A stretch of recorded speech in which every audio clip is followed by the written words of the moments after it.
시시각각 쏟아지는 이슈 속 숨어있는 팩트를 찾아 여러분께 정확하게 전달해드립니다. 채널I 힘중 이슈 더 팩트 진행의 홍석우입니다. 오늘의 주제는 한일 갈등 끝까지 간다가 되겠습니다.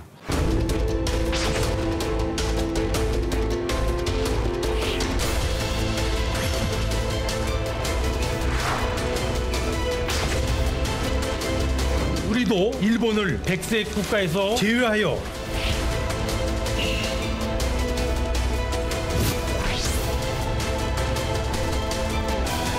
우리나라를 백색 국가에서 제외하겠다. 우리가 무기 만들 수도 있다. 이렇게 의심하고 있는 거잖아요. 도대체 아베가 왜 이런 조치를 했느냐? 정치적 목적이 아니겠는가? 소재, 부품, 장비의 국산화 20조 원을 투입하기로 결정을 했습니다. 소재 국산화 앞에는 죽음의 계곡이 있다. 그러니까 소재 국산화가 그렇게 간단치 않다. 일본 제품 불매가 아예 운동이 아니라 생활이 됐다.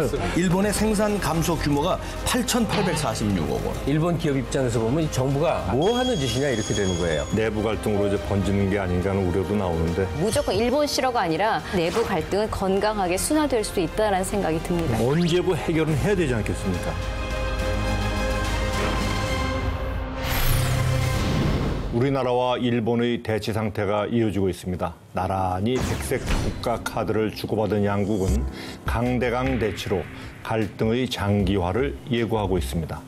한일 갈등으로 우리 국민들의 자발적 일본 제품 불매 운동이 거세지고 있는 한편 친일 대 반일의 대립 구조도 형성돼 내부 갈등 역시 우려가 됩니다. 이와 관련한 얘기를 오늘 나눠보겠습니다. 먼저 우리나라하고 일본이 백색 카드, 국가 카드를 주고받았습니다. 네, 맞아요. 그 얘기 한번 좀 해주시죠. 네, 먼저 이제 일본이 우리나라를 백색 국가에서 제외하겠다. 카그이에서 결정을 했고요. 관보에 게재를 했고요. 그리고 8월 28일부터 이제 시행에 들어갔습니다. 백색 국가에 들어가면 통상 3년 동안 이 백색 국가 승인이 나고 간소화된 상태로 수출이 됐는데 수출을 할 때 2개의 서류를 제출하면 됩니다. 뭐 허가 요청서라든가 추가적인 거 하나. 그런데 백색 국가에서 제외되면 이거 수출하겠습니다 할 때 9개의 서류를 내야 돼요. 계약서부터 시작을 해서 까다로워지고요. 대신에 이 또 심사 기간은 늘어나요, 역으로. 예전엔 심사 기간 일주일 이내 뭐 바로바로 승인 난다고 생각하면 됐는데 이젠 최장 90일. 그러니까 90일 동안 이 심사를 하고 승인을 안 할 수도 있고 승인이 돼도 석 달이나 지나야 간신히 물건 받을 수 있고 이렇게 빡빡해지는 상황입니다. 그런데 이제 그럼 전략 물자가 뭐냐? 무기에 들어갈 수 있는 물자들인데 이게 전략 물자에도 민간 품목, 비민간 품목이 있는데 전략 물자 비민간 품목만 해도 857개 정도의 품목이에요. 그런데 이 문제는 뭐냐면 이걸 확대 적용하면 사실상 무기로 전용되지 않는 물자도 없는 거예요. 그쵸, 2개만 빠진다고 해요. 식자재하고 목재 빼고는 다 무기를 쓸 수 있는 물자라는 거예요, 사실상. 그래서 이 거의 모든 일본에서 수출하는 이 품목의 통제를 받을 위험성이 커진다. 우호국으로 보지 않는다는 의미로 보신다고 지금 순화시켜서 말씀하셨는데 우리가 무기 만들 수도 있다. 이렇게 의심하고 있는 거잖아요. 사실은 우호국을 넘어서 우리를 의심하고 있다라는 해석을 할 수도 있는 부분이거든요. 그러다 보니까 우리도 신사적으로 하겠다. 라고 했다가 이미 일본이 발표를 해버리니 어쩔 수 없이 우리도 그럼 일본을 백색 국가 화이트리스트에서 제외하겠다라는 대응책을 내놨습니다.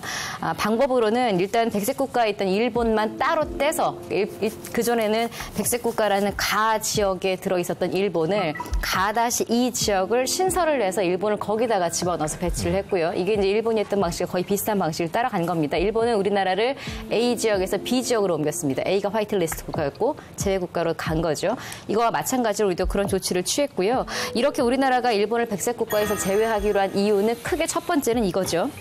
일단 일본이 국제 수출입 통제 체제 기본 원칙에 어긋나는 불합리한 제도를 운영하고 있다. 이건 전 세계적으로 지금 많은 국가에서도 지지하고 있는 내용입니다. 두 번째, 이런 부적절한 운영 사례가 이번 한 번이 아니라 지속적으로 이어지고 있다는 것. 이 역시 사실은 좀 국제 무대에서는 괘씸죄가 될 수도 있는 부분이거든요. 그러다 보니까 긴밀한 공조 체제가 어렵다. 더 이상 일본은 한국의 백색 국가가 아니다라는 이유입니다.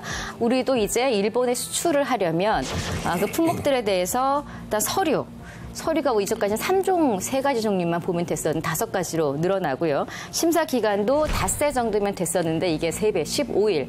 그래도 일본에 비하면 훨씬 적습니다만 15일로 늘어나게 됩니다. 그래서 일단 가지역에 백색 국가에 들어있는 나라들은 포괄적으로 뭐 이번 한번 허가를 받으면 2년 정도는 딱히 뭐 절차 없이 편하게 수출을 할 수가 있는데 지금 가다시 이 지역에 들어가게 되면 아주 예외적인 경우를 제외하고는 이 포괄적인 허용 범위에서 벗어나게 되고 좀 전에 말씀드렸던 까다로운 절차를 다 거쳐야 수출을 할 수 있게 되는 거고요. 일단 한국 정부의 심사에 따라서 이런 것들이 확실하게 이제 규정이 바뀐 겁니다. 아무튼 뭐 일본이 그런 조치를 하니 우리라고 가만히 있을 수는 없겠죠. 당연히 뭐 맞대응한 것은 잘한 것 같고요. 정부, 기업, 정치권이 힘을 합쳐서 한일 경제 전쟁에 총력 대응을 하고 있는데 우리 정부가 어떤 노력을 하고 있는지 한번 살펴보겠습니다. 네. 일단 정부가 도입하고 있는 방법 중에는 급한 건 우리가 수입을 빨리 해야 되는데 빨리 못하고 있는 거에 대한 대체제를 찾아야 될 것 아니겠습니까? 그러니까 다른 지역에서 수입할 수 있다면 다른 지역을 찾아야 되는 거고 두 번째는 스스로 자립할 수 있도록 우리 스스로 기술력을 갖추는 것인데 두 가지 다 정부에서 지금 대응책을 내놨습니다. 첫 번째로는 일단은 자립화가 시급한 부분, 우리에게 아주 필요한 핵심 소재나 부품 기술 개발에 957억 원을 투자를 하기로 했고요. 이 돈이 어디로 쓰이냐? 일단 일본의 수출 규제로 인해서 전략적으로 우리가 보호해야 될 부품들이 있습니다. 반도체, 디스플레이, 자동차, 전기전자, 기계금속, 기초화학 등 6대 분야의 100대 품목을 선정을 했고요. 이 가운데 가장 시급하다고 알려져 있는 플루오린 폴리이미드, 포토레지스트, 고순도 불화수소, 에칭가스죠. 이런 것들을 일본이 지난달에 규제한 그 3대 반도체 소재를 포함해서 총 20개 품목을 뭐 안보상의 수급 위험이 큰 품목으로 분류를 해서 지금 제외가 되어 있는 거기 때문에 이 부분에 대해서 1년 내에 공급 안정화를 하기 위해 첫 번째로는 코트라를 통해서 대체 수입국 발굴을 지원하기로 했고요. 그러니까 일본을 대체할 만한 국가를 찾는 걸 일환으로 냈고요. 두 번째는 시간이 좀 걸리는 일이지만 국내 생산 공장이나 신증설을 위한 환경, 입지 규제 이런 것들을 대폭 완화해서 빨리빨리 일처리가 되도록 할 계획입니다. 네, 금융당국도 팔을 걷어붙였습니다. 이 수출 규제 때문에 타격을 입게 될 국내 기업들이 적지 않겠죠. 그래서 이들을 돕기 위해서 해당하는 기업들의 경우에는 무슨 대출이 만기가 도래한다든가 보증금에 문제가 생길 때 만기 연장을 해주는 조치를 이제 지원하기로 했고요. 이런 제도적인 지원 외에 제일 중요한 건 돈이기 때문에 6조 7천억 원의 이 비용을 가지고 이들의 긴급 이제 금융 구제를 하기 위한 자금을 조성을 했습니다. 그리고 더 중요한 건 뭐냐면 핵심은 공급 안정화인데 공급 안정화에 시간이 좀 걸리겠지만 가장 안전한 방식은 국산화잖아요. 그래서 소재, 부품, 장비의 이 R&D를 비롯해서 국산화 또 여기에 대한 이제 기술 경쟁력 제고를 위해서 20조 원을 이제 투입하기로 결정을 했습니다. 그래서 이제 금융적인 부분에 대한 지원을 할 뿐만 아니라 금융당국에서는 또 태스크포스도 만들었어요. 그래서 이 긴급 상황들은 바로바로 모니터링을 하다가 지원해야 할 문제 해결을 하기 위한 이제 서포트 팀을 만들었고요. 그리고 지금 뭐 기재부나 산업통상부는 당연하지만 그 외의 부처들도 지금 여기에 팔을 같이 걷어붙인 게 행안부도 태스크포스, 식약처도 태스크포스, 지금 여러 분야에 다 걸릴 수가 있는 겁니다. 그래서 태스크포스들이 부처별로 만들어졌고 제일 핵심은 관세청. 지금 수출 규제 품목이 만약에 이제 수입이 되는 상황이다 그랬을 때 신속 통관 처리를 해준다든가 이 세정 지원을 해준다든가 또 여기에 대해서는 이제 공급 라인을 찾기 위한 공급 루트를 뚫기 위한 컨설팅을 제공한다든가 굉장히 정부 차원에서는 다양한 지원책들을 마련을 했습니다. 알겠습니다. 그 일본이 수출 규제를 하면 첫 번째 떠오르는 것이 우리 국내 기업들의 소재 조달 문제인데 마침 보니까 삼성전자가 벨기에로부터 핵심 소재를 조달하고 있다. 뭐 이런 반가운 소식이 들립니다. 네.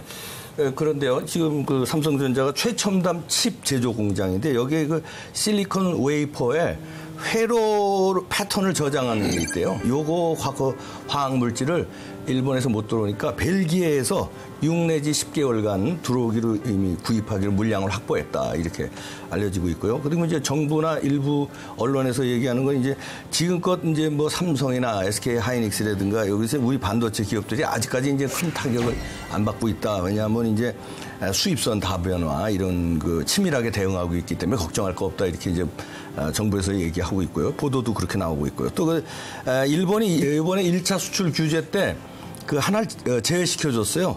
포토 레지스트라고 하는 건데 요거 한 건에 대해서는 그냥 그전하고 똑같이 수출 허가를 했어요. 며칠 전에 이제 인터뷰 기사가 나는데 윤종용 삼성전자 그 부회장 있죠. 이 삼성의 그 반도체 신화를 이끈 사람인데 반도체 아버지라고도 불리고 이분이 인터뷰를 했는데 뭐냐면 소재 국산화 앞에는 죽음의 계곡이 있다. 그러니까 소재 국산화가 그렇게 간단치 않다. 그리고 굉장히 걱정하는 그런 의견들도 있어서 이건 뭐 이렇게 쉽게 속단할 일은 아닌 것 같습니다. 그 일본도 뭐 절차는 까다로웠지만 이렇게 허가를 해주고 하는 걸 보면 뭐 본격적으로 진짜 해보겠다 이런 것은 속마음은 좀 아닌 것 같은 느낌도 좀 들긴 듭니다. 서로가 그렇죠? 좀 간도 보면서 갈등 국면에서 서로 퇴로를 퇴로를 약간 그래서 하여튼 문재인 대통령도 일본의 경제 보복에 대해서는 감정적으로 대응하면 안 된다 이렇게 강조를 하셨어요. 자, 결기를 가지되 냉정하면서도 근본적인 대책까지 생각하는 긴 호흡을 갖자라고 대통령이 말씀하셨는데 지금까지 우리 정부의 대응 잘했는지 못했는지 한번 자유롭게 얘기 좀 하고 지나가죠. 근데 잘못을 따지기 전에 이것 외에 무슨 방법이 있었겠는가 하는 생각부터 들어요. 이 일본의 이 반도체 공격이라는 게 미국하고의 공조관계 속에서 오는 것이라는 설이 처음에 파다 있었어요. 사실 그렇게 된다면 굉장히 좀 위협적이죠. 근데 분명한 사실은 한국 정부가 독자적으로 결단을 내려서 일본 정부와 지금 대결 국면에 들어갔고 그다음에 일정 정도 승산이 있는 게임이라고 지금 많이 생각을 하는 것 같아요. 경제 전쟁이니까 결론은 지금 뭐 누가 예단을 하겠습니까만 지금처럼 일단은 강대강으로 서로 맞서 있는 상태가 한국의 대응이고 그것은 우리가 독자적으로 전략 전술을 세워서 일정 기간 끌고 갈 수 있는 하나의 선택이었다고 생각합니다. 그러니까 이런 방법이 있을 수 있죠. 그러니까 이제 강제징용 애초에 그 판결이 잘못됐지만 그 판결이 났다 하더라도 대법원에서 난 거니까 행정부에서 어떻게 할 수 없잖아요. 그러면 이제 일본을 설득할 수 있죠. 대법원에서 판결이 났는데 우리로서도 대법원의 판결은 어떻게 건드릴 수가 없다. 상권 분립에서. 그러나 우리로서도 유감이다.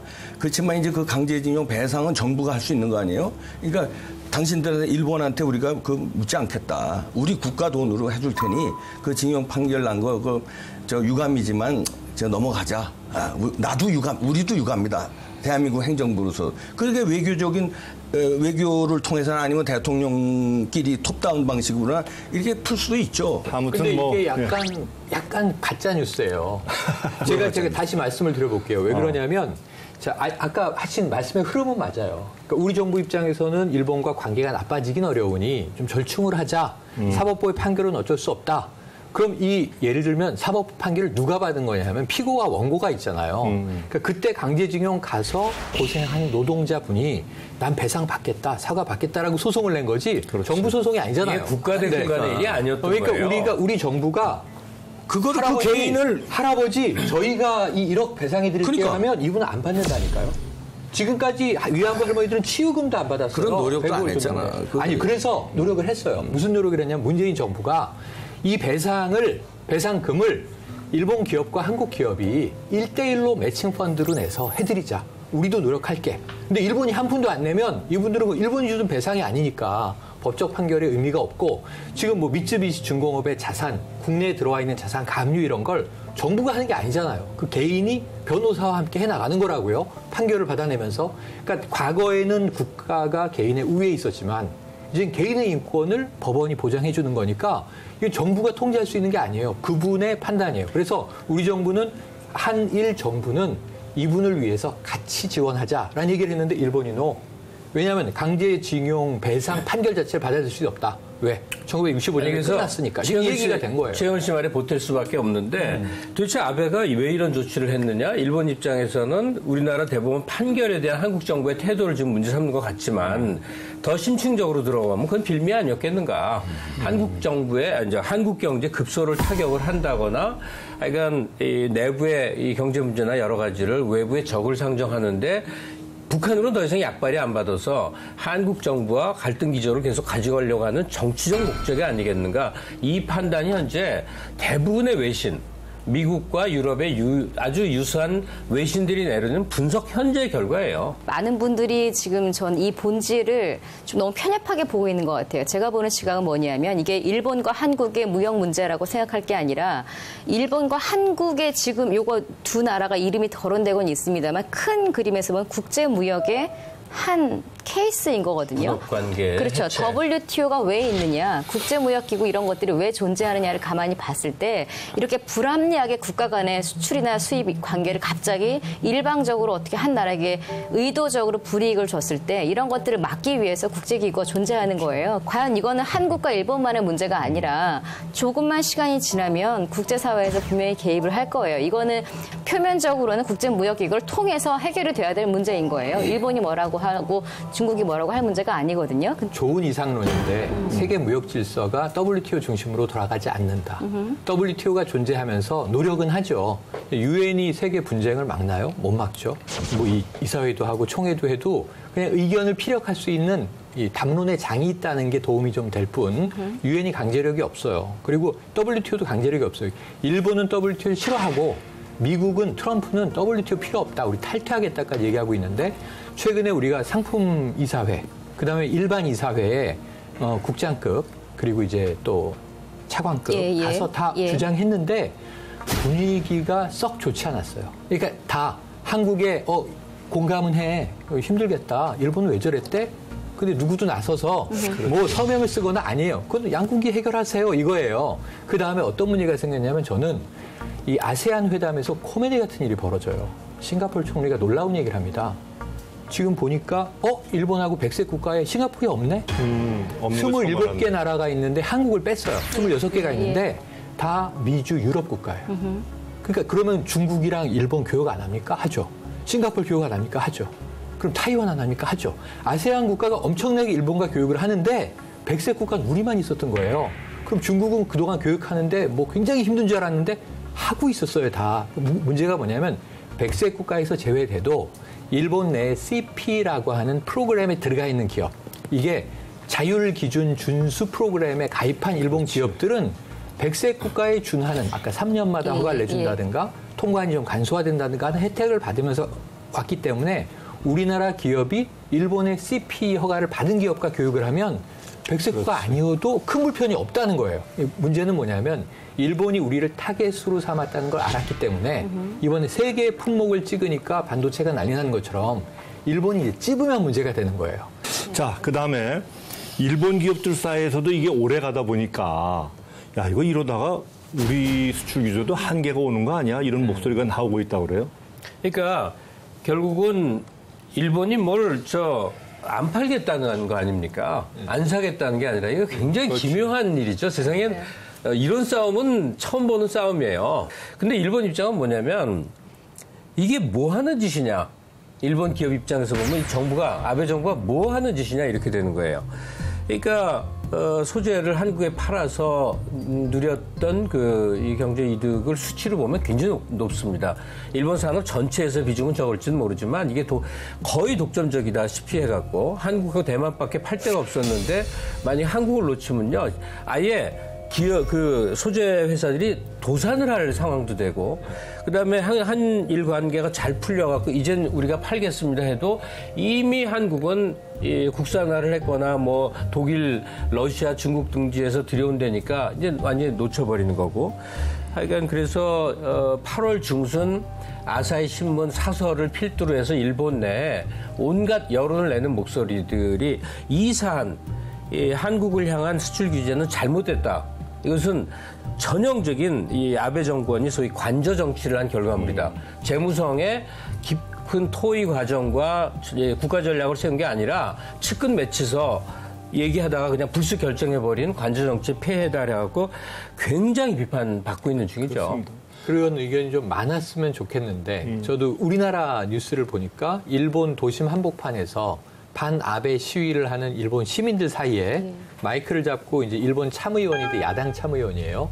뭘 제일 잘못한 거냐면 왜 정치 문제를, 거기 역사 문제라고 하지 않고 왜 아베 총리가 왜 정치 문제를 경제랑 연결시켜서 이렇게 혼란을 야기하느냐 이런 성토를 해요. 근데 이제 다른 데이터가 하나 있어서 소개시켜 드리려고 그래요. 로이터 통신이 이게 국제 통신 아닙니까? 이 일본 내에 니케이 시장 리서치 업체에 의뢰를 했어요. 일본 기업들의 이 의중은 뭐냐?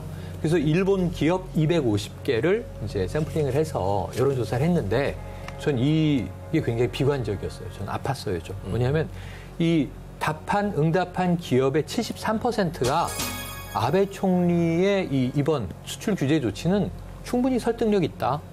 그러니까 압도적으로 아베 총리를 지지하는 거예요. 그러면 이제 설득됐다고 했으니까 그럼 이 한국 정부가 지금 이 일본의 수출 규제를 WTO에 제소하겠다고 한다. 이 소송이 어떻게 끝날 것 같으냐? 당연히 일본이 이기지.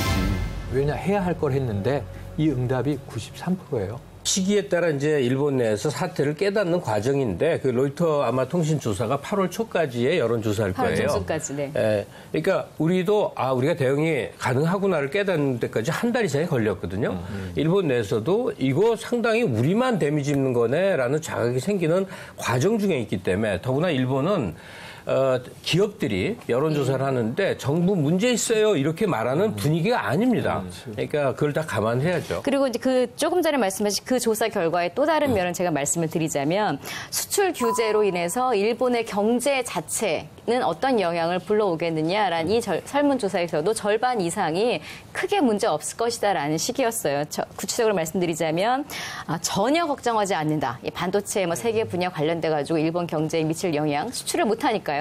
이때 전혀 걱정하지 않는다가 14%, 별로 걱정하지 않는다가 42%로 56%를 차지를 했고요. 그 이후에 크게 우려하고 있다는 불과 4%에 불과했고 나머지 40%가 다소 그러니까 조금 우려는 하고 있다. 이렇게 걱정을 표한 기업들도 있기는 있었습니다.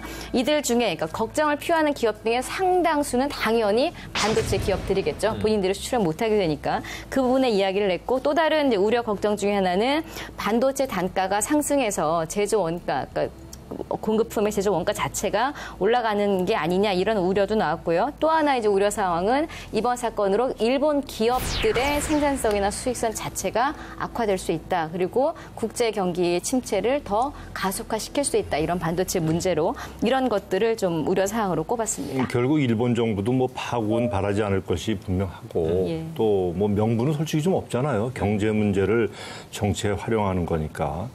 그래서 이제 최악의 선을 넘지는 않을 거라는 전망도 있는데 최근에 베이징에서 한중일 외교 장관들이 만났지만 딱 부러지는 효과는 없었고 그렇지 않습니까? 자, 거두절미하고 언제쯤 불매운동이 자연스럽게 풀어지고 겉보기에 봉합이 될 것 같냐? 내년 4월. 내년 4월 왜요? 총선 끝나면 총선 오케이. 저희가 그럼 됐습니다. 자, 저는 쉽게 생각해서 내년 3월에 갈 수 있겠구나. 총선. 예, 불매가 좀 완화되겠구나 생각을 한 게 총선은 4월. 정치적인 판단을 하신 거고요. 저는 지금 강경화 장관과 고노다로 외상의 한중일 외교장관 회의가 사실상 평행선을 그리다 결렬됐어요. 35분 만나고 결렬됐는데 그때 뭔가 물꼬가 튀었으면은 연내에 빨리 풀릴 가능성이 있는데 양쪽의 입장을 절충하기가 쉽지 않다. 이게 확인이 됐는데 그럼 다음 터닝 포인트가 언제냐 하면 10월이에요. 이 나루히토 일본 신임 일왕이 즉위식을 한단 말이에요. 그럼 이때가 외교사절들이 가고 이제 일본이 국제 외교전을 펴는 시점인데 우리가 안 간다 그러면 일본도 불편하고 우리도 불편하고 그리고 또 내년에 뭐가 있냐면 도쿄올림픽이 있는데 보이콧까지 하자는 국민 여론도 있습니다만 지금 정부의 기조는 올림픽까지 보이콧하면 우리가 더 옹졸해 보인다. 다만 방사능 음식물은 안 먹을 테니 우리 선수단이 먹을 음식은 우리가 공수해 가겠다. 이런 입장인 거거든요. 그래서 이제 이런 밀당 과정에서 10월에 한번 터닝 포인트가 있고요. 연말에 한번 터닝 포인트가 있는데 2월이면은 어떻게 되냐면 한일이 다 이 경제 성장률이라 기업들의 이제 결산들을 하게 되잖아요. 그럼 2019년 결산이 일본, 한국 다 내년 2월 말 3월 초에 나올 거 아닙니까? 이게 증시에 영향을 줄 거 아닙니까? 이때 한일 양국이 깨달을 거예요. 큰일. 따로 가면 좋을 게 하나도 없구나. 자, 그런데 이 와중에 반일 감정은 격화되고 특히 일본 제품 불매가 아예 운동이 아니라 생활이 됐다는 거 아닙니까? 도대체 이 문제는 어떻게 될 것 같습니까?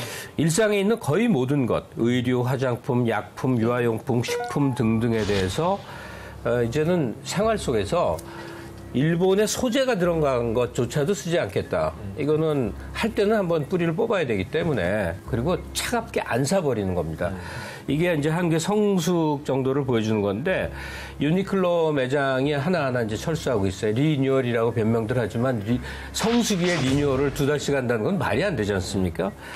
그 밖에도 이제 DHC에서 자신들의 이 텔레비전, 인터넷 방송을 통해 갖고 보였던 그 극단적인 혐한, 걔들은 조센진이라고 그냥 말을 합니다. 그러면 조센진, 조선인이 뭐야? 이거 욕이거든요. 그러면 우리도 방송에서 외놈이라고만 해야 맞는 겁니다. 대응이 맞으려면. 근데 그 사람들 수준이 되고 싶지 않아서 그냥 일본인이라고 하는 건데, 여하간 모든 불매 과정은 자발적이다. DHC 관련 화장품을 제거하는데 올리브영에서 전국 매장에서 하루 만에 다 치워버렸습니다. 누구도 올리브영 그 회사에게 강요한 적 없습니다. 불매운동에서 또 직접적으로 반응 나타나는 것 대표적으로 여행업이라고 말씀하셨는데 뭐 예를 들면 몇천 원짜리 몇만 원짜리가 아니라 여행은 몇십만 원, 몇백만 원 하는 상품들이잖아요. 이게 갑자기 줄줄이 취소가 되면서 솔직히 국내 여행사들도 힘든 건 사실입니다. 그렇다 보니까 빨리빨리 여행사들도 대체 상품을 내놓느라고 동남아 노선들을 대폭 늘린다든가 중국의 노선을 늘린다든가 이런 식으로 대체적으로 하고는 있습니다만 일단 매출이나 이런 것들이 일본 관련 상품은 많이 줄었고요. 상품 자체가 줄어들었습니다. 또 부산과 대마도 오가는 그러니까 항공도 있지만 배도 있지 않습니까? 배편 같은 경우에는 부산 지방해양수산청이 7월 1일부터 8월 18일까지 한 달 반 조금 넘게 부산과 일본 항로 여객 수송을 쭉 조사를 해보니까 전년 동기 대비 반 이상이 줄었어요. 그러니까 전년에는 20만 3천 명이 이용을 했는데 반 이상이 줄어든 10만 1천 명만 올 여름에는 왔다 갔다 했고 그러다 보니까 이 부산 대마도 항로를 운항하는 여객 수송 이 회사의 실적은 50%가 아니라 좀 더 크게 57.4%나 감소를 했습니다. 어쩌면 이 부분은 불매운동으로 인해서 우리나라 기업들이 손해를 보고 있는 것이기도 합니다만 또 여기도 역시 빨리 자립하거나 대체 상품으로 빨리빨리 나서고 있는 상황이고 아마 이것들을 좀 감내하면서도 이번 불매운동에 동참하는 분위기를 띠고 있습니다. 한국경제연구원이 최근 발표한 건데요. 이런 게 있더구만요. 한일 여행 절벽의 경제적 피해와 시사점이라는 보고서가 나왔는데 일본도 피해가 굉장히 많다는 거예요. 여기 보면 이제 이게 2020년까지 지금과 같은 상황이 지속된다면 일본의 생산 감소 규모가 8,846억 원. N입니다. 억 원이에요. N. 근데 부가가치 감소 규모가 4,558억 N이고요. 고용 감소 규모도 9만 5,785명 될 것으로 전망을 하는 거니까 일본에도 타격이 있는 게 맞죠? 하여튼 그 일본 제품의 불매 운동이 그 일본 언론들도 이제 좀 심각한 영향을 주는 것으로 보도들을 좀 하고 있습니다.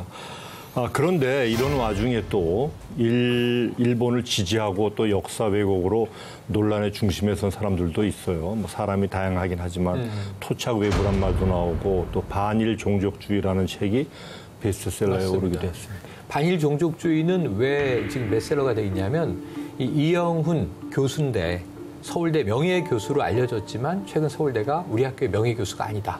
강의를 했던 것은 사실이다. 이렇게 얘기를 했어요. 근데 어쨌든 학자입니다. 그런데 반일 종족주의라는 선정적인 책의 주 내용은 익히 뉴라이트 사관 안에 녹아들어 있던 식민지 근대화론이 이제 베이스로 깔린 거예요.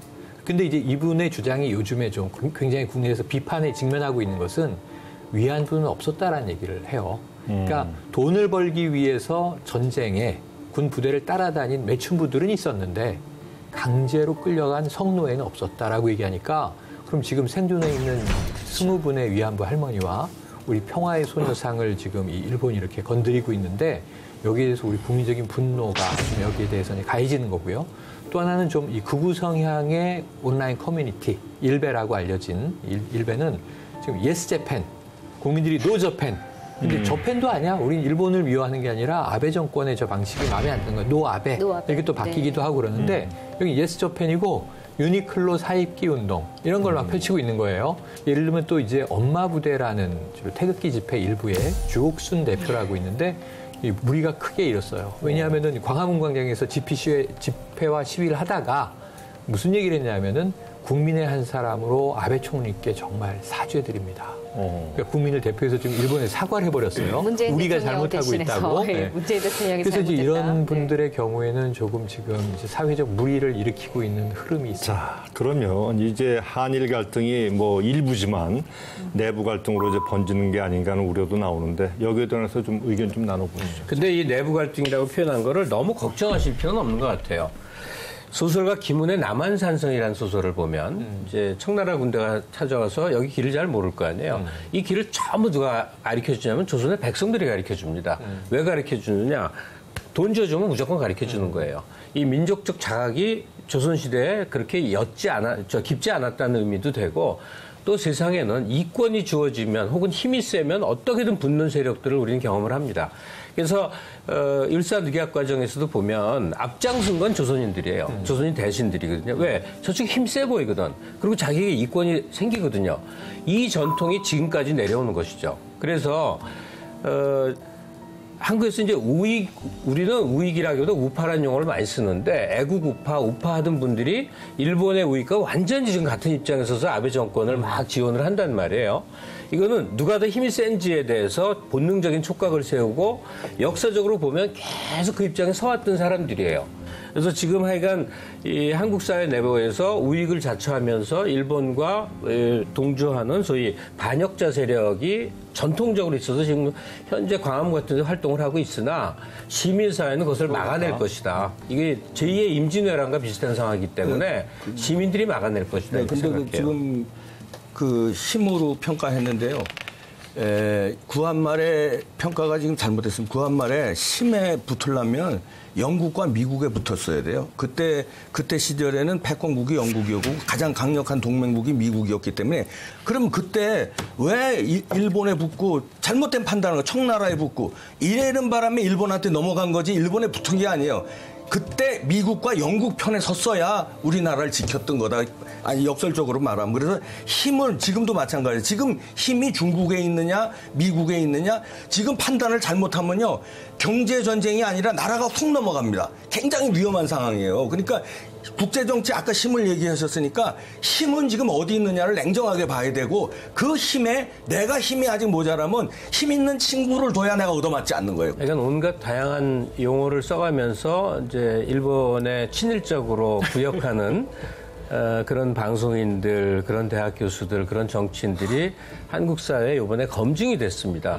그러면 이런들을 어떻게 퇴출시키느냐의 문제인데 정치 세력은 선거라는 과정이 있는데 이제 지식사회 내지는 또 매체에서 활동하는 사람들의 여부는 사실 시민들이 걸러내는 수밖에 없지 않겠나 싶어요. 지금 이걸로 오히려 저는 일본과 한국의 혐한 혐일이 아니라 오히려 더 현명하게 저는 우리 국민들이 노 아베 티켓 들고 있는 거 보고 되게 현명하다 생각을 했거든요. 무조건 일본 싫어가 아니라 되게 현명하게 현실을 파악하고 계신 거예요. 저는 이게 정치적으로 악용되지만 않는다면 어쩌면 이 내부 갈등은 건강하게 순화될 수 있다라는 생각이 듭니다. 자, 최근에 그 2020 그러니까 내년이죠. 예, 내년 예. 도쿄올림픽 보이콧 얘기도 나왔는데 뭐 IOC에서는 아주 반대 뜻을 분명히 밝혔고 또 뭐 우리나라 대한체육회나 또 문화체육관광부 역시 올림픽 보이콧은 아니다라는 입장을 내고 있습니다. 이 보이콧 얘기가 왜 나온 겁니까? 일단은 그 후쿠시마 원전 사태 이후에 일본이 상당히 많이 타격을 받았잖아요. 경제적으로 여러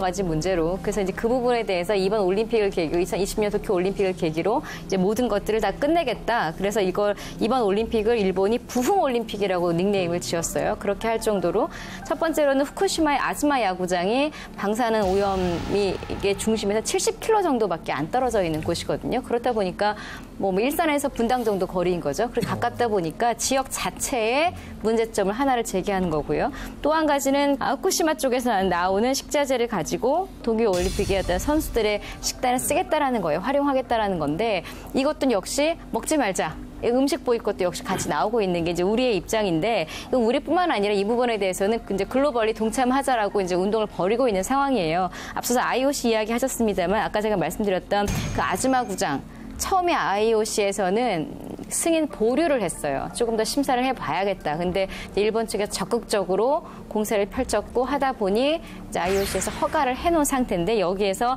야구 1경기, 소프트볼 6경기가 열릴 예정이거든요. 근데 장 교수 말에 하나 더 보태고 싶은데 식재료 문제예요. 예. 지난해 평창 올림픽 때 그래도 외국 선수들 먹으라고 굉장히 좀 성대하게 좋은 뷔페 마련해서 선수 식당을 마련했는데 일본인들은 전부 음식 싸와서 별도로 따로 먹었습니다. 한국은 전혀 안 먹고 갔어요. 일본 선수단이 음식을 다 독자적으로 싸와서 자기네 요리사를 둬서 한국이 장만한 공통 식사를 안 했습니다. 그래서 자기들이 음식 가지고 자기들이 먹고 갔단 말이에요. 다른 나라는 다 먹었죠. 우리 음식 더구나 굉장히 맛있다고 그러고 평가를 높이 받았죠. 일부가 그랬겠지. 그러니까 일본만 그랬습니다. 그러니까 후쿠시마 때 국민 성금을 모아서 원조금을 위로금을 줬더니 그게 전 세계에서 모금한 국가별 서열 2번째인데 후쿠시마 재난대책위원회에서 세계 각국에서 온 위로금 명단을 발표했는데 한국만 뺐습니다. 우리나라에서 2번째 금액을 줬는데 또 그 돈을 받긴 또 받았어요. 근데 우리나라는 명단에서 뺐어요. 없는 걸로 되어 있습니다. 내년에 여러 가지 우리도 앞으로 또 올림픽 참가해야 되고 개최도 할 가능성이 있기 때문에 출전해야 된다고 믿습니다만 첫째, 선수들에겐 대단히 미안한 일이지만 응원단 보내지 말아야 됩니다. 관광 삼아 구경하지도 말아야 돼. 텔레비전으로 보면 되는 거 아닙니까? 그리고 후쿠시마 음식을 먹으라고 선수들한테 강요할 수도 없는 거고 우리가 독자적으로 음식 장만해 갈 수 있죠. 그 JTBC가 보도했는데요. 대한체육회의 입장은 계획 안으로 나와 있어요. 뭐냐면 일본의 선수단이 갔을 때 이 자체 급식센터를 만든다. 식재료는 공수해 간다. 근데 문제 뭐냐면 어쨌든 숙박도 방사능 위험이 있는 거니까 숙소가 안전한지는 일본 올림픽 위원회에서 이거 검증해 달라. 그리고 두 번째는 조리 시설 같은 게 있어야 되잖아요. 식당도 있어야 되고. 그래서 시설 위치, 시설의 방사능 안전성 이런 것들은 일본에 문제 제기를 했는데 일본이 이번에 선수단장 회의가 있었거든요. 그런데 거기서 안전하다. 알아서 우리가 조치를 취한다. 근데 그 구체적인 요청은 문제는 당연히 우리는 문제 제기를 해야 되는데 뭐 미국이나 유럽의 선수단은 우리보다 또 그런데 더 민감한 사람들 아닙니까? 환경 문제. 아니, 그래서 그린피스 사람하고 최근에 방송을 같이 하느라고 이제 만나서 자세히 얘기를 나눠봤는데 사실은 일본의 그 외교력이라는 게 상당하답니다. 그래서 그동안 좀 시시하는 분위기가 있는데 아마도 올해 이제 어느 시점부터 정말 전 세계 본물이 터질 듯 이제 이 얘기가 나올 거예요. 나오겠죠. 왜냐하면 하다못해 그 체르노빌 같은 경우는 콘크리트로 봉해버린 상태에서도 200km까지를 다 폐쇄를 해버렸는데 여기는 지금도 방사능이 누출이 되고 있는 상황인데도 용융이 안 끝나 있는 상태인데도 20km까지밖에 안 했는데 그 밖에 안전하다. 상식적으로 이해가 안 간단 말이에요. 자, 우리나라는 뭐 어찌됐든 친일 청산 과제는 계속 남아 있는 거고 또 아베 총리는 전후 체제 청산을 본인의 하여튼 최대 업적으로 지금 남기려고 하고 있고 그래서 결국은 건너기 어려운 강 그래서 정상 외교를 통한 갈등 해결은 쉽지 않겠다 이제 이런 전망들을 많이 하는데 그러나 언제고 해결은 해야 되지 않겠습니까? 양국이 민족 감정은 있더라도 경제 안보 면에서는 밀접한 관계를 유지할 수밖에 없고 자 마지막으로 평화 협력의 길에 관한 한마디 얘기를 하면서 방송을 마치도록 하겠습니다. 지금 이 불매운동은 정말 이 21세기 첨단형인 것 같아요. 이 시민 네트워크가 자율적으로 작동하고 정보를 스스로 또 작동시키고 그다음에 이제 데이터베이스를 만들고 또 정말 이게 잘못된 불매운동은 걸러내고 그러고 이제 우리가 모르고 있었던 것들은 또 정보를 확산시키고 그래서 장기화될 것이라는 조짐이 있어서 아까 처음 말씀하신 이게 불매운동이 아니고 생활이다. 이렇게까지 이제 녹아 들어가고 있는데 이 시기가 지나면 그게 아까 이제 빨리 예측해서 내년 봄이 되든 아니면은 뭐 2023년이 되든 저는 어떻게 생각을 하냐면 일본이 안전한 이웃이 아니면 우리는 계속 불안해야 돼요. 김관수 선생님 말씀처럼 군비도 증강해야 되고 언제 쳐들어올지 모르니까 막아야 되고 여러 가지 대비를 해야 되고 그래서 지금 경제와 정치 이런 걸 말씀하셨는데 저는 제일 좋은 건 일본 민간인들과 우리나라의 민간인들이 우호 관계가 강화되는 거예요. 그럼 이게 한일이 이 기운을 좀 합쳐야 되는 거 아닌가? 그 우리가 일본보다 우월한 거는 민주의식이라고 보거든요. 그럼 일본과 우리나라 사람들이 시민연대를 하게 되면 일본의 정치적인 의식은 보니까 한국이 굉장히 다이나믹하고 일본은 샤이한데 일본은 조금 이제 집단주의 성향이 강하고 우리는 개인주의 성향이 강한데 이런 것들이 좀 먼 시간을 가지고 서로의 장점을 배우는 흐름으로 간다면 서로 침략하지 않는 우호적인 이웃이 되지 않을까? 우리는 개방을 통해서 지금 선진국 문턱까지 왔거든요.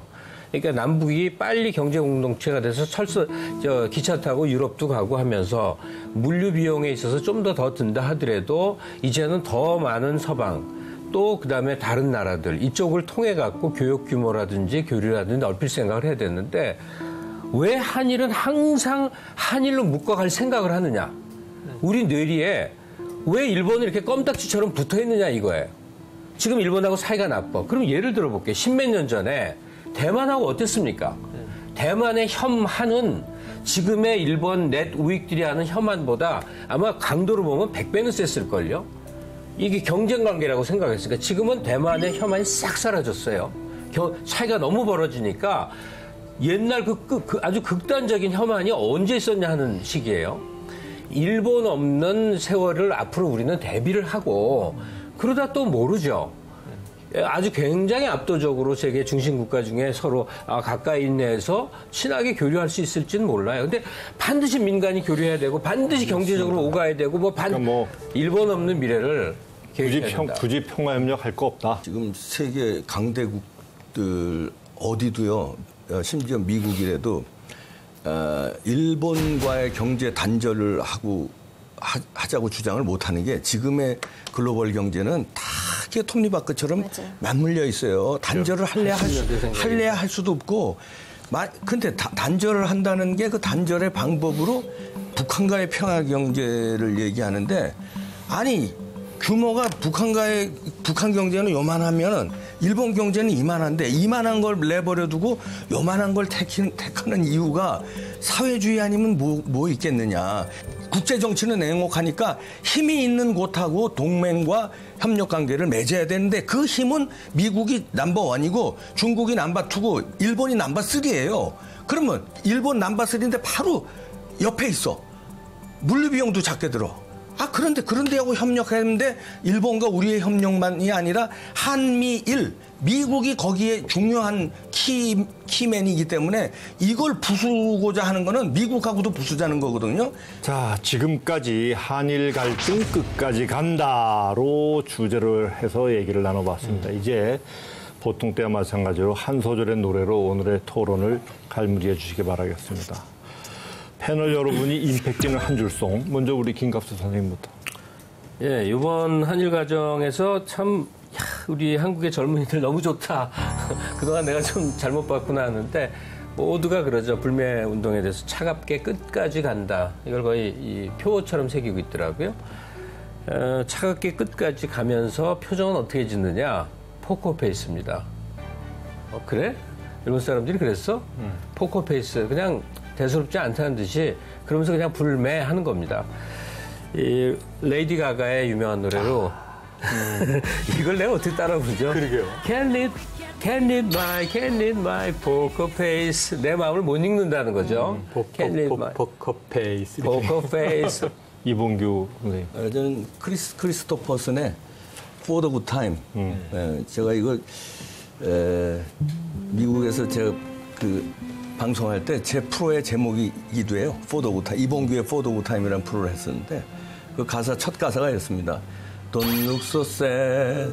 I know it's over. 그러니까 슬퍼하지 말아라. 이제 지나갈 거는 나는 알고 있다. 그러니까 이번 이 사태도 이제 슬기롭게 이렇게 지나가서 이렇게 협력해서 우리가 얻을 수 있는 게 많다면 왼수지지 말고 협력하는 게 더 국익이 되면 그렇게 가는 게 좋다 이렇게 봅니다. 장 교수님의 한 줄송. 저는 최근 이 한일 갈등을 또 틈타서 막말하고 있는 일본인들에게 윤신혜의 공부합시다. 안 돼. 그러면 안 돼. 선생님의 화난 얼굴이 무섭지도 않으니 이런 가사가 있어요. 결론은 열심히 공부 좀 해서 제대로 된 이야기 좀 합시다. 이겁니다. 동해물과 백두산이 마르고 닳도록 하느님이 보호하사 우리 나라 만세. 내부의 정체성을 한번 다잡는 계기가 됐으면 좋겠습니다. 푸시킨의 시를 곡으로 붙인 삶이 그대를 속일지라도 삶이 그대를 속일지라도 슬퍼하거나 화내지 마. 슬퍼하거나 화내지 말고 극복합시다. 현명하게 된 김효근 곡이죠. 자, 심층시도 팩트 오늘 준비한 내용은 여기까지입니다. 다음 시간에도 이어야 더 돼? 깊이 숨어있는 팩트를 찾아 돌아오도록 하겠습니다. 여러분 안녕히 계십시오. 감사합니다.